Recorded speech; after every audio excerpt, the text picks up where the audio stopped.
Okay, so obviously, if you have made it this far, you are wondering what my personal experiences are of being deaf. Um, I was born hearing, but a couple of days after my birth, I contracted an infection and viruses to where my body couldn't fight them off. So ultimately, they had to give me platelets and they had to give me a high-powered antibiotic called gentamicin to help me fight off that infection and the viruses, which caused me ultimately to lose my hearing. Well, most of it. But growing up, I was 75% deaf, and with hearing aids, a lot of it was corrected to where I could be raised either with hearing aids and to talk, or to be raised to talk, sign, whatever my parents preferred. And my mom, what she did was she did both speaking and sign language, but ultimately I learned that I could get what I want by using my voice. Um, I did know some sign growing up, and it was rather interesting to mostly use my voice and sometimes not be able to have my hearing aids and understand what somebody else was saying because I wasn't as fluent in sign language as I needed to be, and of course, nobody in my family knew sign language. Um, so that came in with me learning to lip read, which I do very proficiently and very well, and has been a big help.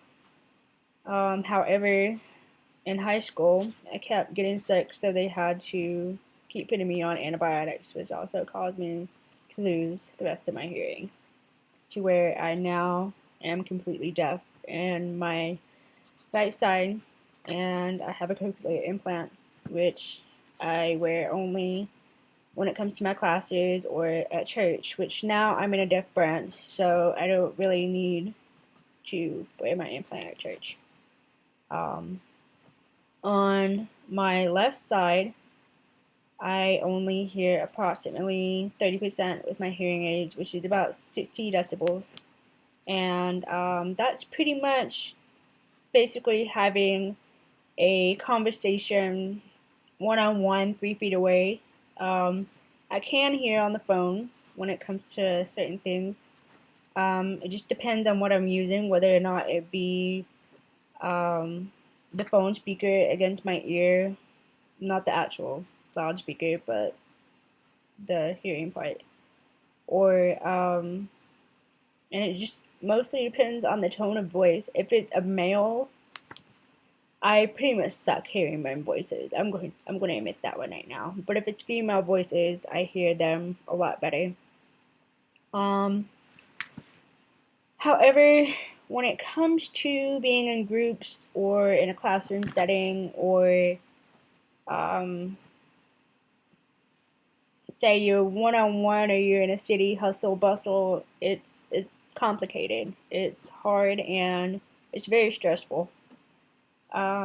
It's basically like being in an environment, say a hearing person have shoving earplugs in their ears. Put earplugs in your ears, throw yourself somewhere, and try to hear somebody. You're not going to understand them. So, yeah, it sucks. But, um, you have to use your resources. You have to use your tools. If you're in a group or if you're one on one and it's loud and you can't understand them, the people have to be very understanding and knowing that you read lips, and they have to position themselves appropriately, and they have to make it to where you can understand them in the conversation, and everybody in the group has to be in it all together, and everybody has to be cooperative. But sometimes you find people who are not cooperative, and it's upsetting, and it's sometimes it brings you down, and it makes you not want to go out in groups and stuff. So me personally, I don't like being in groups. I prefer one-on-one. I'm a one-on-one person. Um, but group setting, I like when I'm with my deaf friends and we're all signing, and it's it's a comfortable environment, and we all really understand, and it's very helpful. Um, More experiences. Me growing up, when it comes to TVs, I hated watching TVs a lot, unless there's closed captions, which was good. Um, Most of the time, I pretty much just watch ESPN because you really don't need captions to watch somebody shoot a ball with a football. And I like sports, so it's a big plus. Speaking of sports, I played sports all growing up, and it was definitely my getaway thing. Most of my coaches and most of my teammates were very cooperative. Mostly because in softball, you have strike out, the umpires is signaling them, and that was good. And my umpires, I pretty much had the same umpires growing up when it comes to, little leagues and things like that. But when it comes to me being on the traveling team, we had to warn them, hey, there's a deaf girl on one of the teams. This is her number. This is her name. She's going to step back every single time a pitcher's thrown to look at you signaling. And that's what I had to do in softball. And with basketball, my coaches had to make signals, and the point guards, if it wasn't me being the point guard, had to make the signals. And of course, me, I either we would do mixed signals so that the other team wouldn't know our play and things like that. So that helped when it comes to sports. Driving, I can drive. I drive better than most people, which is good. I've never been in any accidents. Typical things. Um, let's see. Swimming. Ha. Oh, yeah. Um, a lot of people don't understand that when it comes to swimming with my swimming friends, I hate it. Because they're all laughing, they're all talking, and I'm just sitting there doing nothing, trying to figure out what's going on. So I hate that. And so normally when I go swimming, it's either me and my twin sister, or me and just one other person that can look at me and say, hey, this is, what do you think about this? Let's go do this trick off the diving board. Let's go do this. Let's go do that. That's fine. But if it's a big party, nope. I do not get in the water. I hate it. I hate being confused. I hate feeling left out. And you definitely do feel left out when you're in those environment and nobody really including you or helping you, or you don't have someone to sign things to you that other people are saying, and it gets very frustrating. Um, Home life. Well, not now, but when it came to me living with my family, um, we had to do things a little bit differently. Um, my mom, would either stomp on the ground really, really hard, and I would feel the vibrations, and as soon as I felt the vibrations, I would get up and go see what my mom wanted, or knocking on the walls. That's also how people get my attention. Um, or my mom would say, look at my sister and say, go get Joellen, and she would come get me. That's how we would deal with those things instead of yelling across the house, which obviously is going to be ineffective. Um, Typically, most people have to either text me and say, hey, I'm going to call you, so they make sure I have my hearing aids or my CI on, and grab my loop, which is what I used to hear on the phone, basically it's a little loop that I put over my neck, and I plug it in, and I switch my CIs and my hearing aid to where it receives the signals, and I hear that way. It's awesome, and it blots out everybody else in the background, and it just makes it to where I only hear that. So that's good. Church. When I'm not in my deaf branch, it doesn't matter where I sit in a hearing ward or a hearing branch or whatever I'm in. I still don't hear the sacrament reading.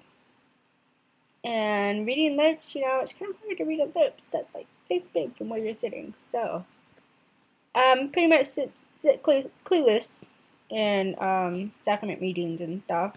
So I typically just doodle, or I read my scriptures and write down my thoughts and my feelings, and sometimes after sacrament meetings, I'll talk to whoever gave the talk and say, hey, can you send me a copy of your talk if that's not too personal, or whatever, or your notes or whatever. And they're pretty cooperative with that, especially where usually if I'm in a YSA ward or branch, they're pretty understanding of that. The job field. When it comes to looking for a job, you have to make sure that they're open to your accommodations. For example, if I'm working somewhere where it requires use of a telephone, I have to make sure that the phone's loud enough. I can have a job that requires the use of a phone, or if they allow me to use my loop, normally that's fine because my loop does have a microphone with it, which is good.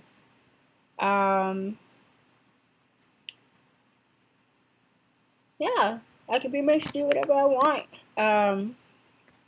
I don't really have a hard time when it comes to jobs, but I have had jobs. People look at me and say, hey, sorry, we're not going to give you this job because you're deaf.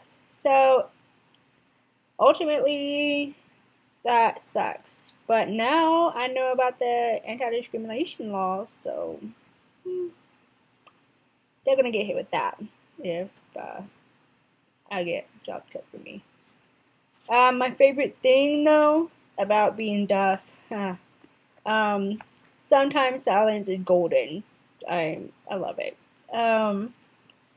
At night, you get to turn off your hearing aids, you get to take them out, and you get to sleep peacefully. Nothing. You don't hear anything. It's great.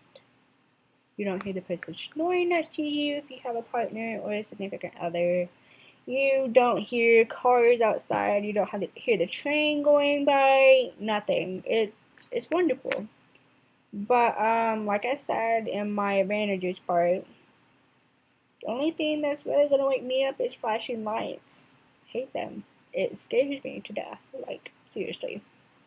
My alarm clock. The typical phone vibration doesn't really wake me up because when I sleep, it's pretty deep. I have an alarm clock that I set and it shakes the bed. The first time I got that thing was about 3 years ago, and I got it for college because, well, I was on my own sleeping schedule. I needed something that would wake me up for classes. The first time I used it, yeah, I was scared. It was an interesting morning. I get to click my ears off when somebody starts yelling or fussing at me and I don't want to have at it or hear it or deal with it. I just turn off my hearing aids. They think I'm the biggest bitch alive, but that's okay. What else? Oh, if you don't want to hear a baby cry, yeah, you can just take your hearing aids off.